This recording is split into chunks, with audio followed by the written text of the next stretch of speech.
सश्याचे कान झालेत लांब. हा धडा पाहणार आहोत, तर चला सुरू करूया.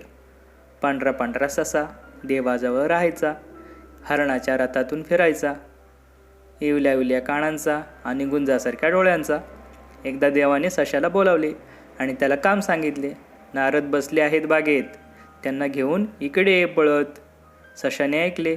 नारळ पडले आहेत बागेत, त्यांना घेऊन इकडे ये पळत. ससा धांदरट फार. ससा खूप जोरात पळाला आणि एकदाचा बागेत आला. नारळ तर झाडाला, ते लागायचे कसे हाताला. नारळ काही पडेना, झाडावर चढता येईना. ससा बसला रडत. देव आला बागेत. देवाने विचारले, ससेराव ससेराव का रडता, नारळाच्या झाडाड का दडता. ससा म्हणाला, नारळ काही पडेना, झाडावर चढता येईना, नारळ आणू कसा. देव म्हणाला, मी बोलावले नारदाला आणि तू ऐकलेस नारळाला.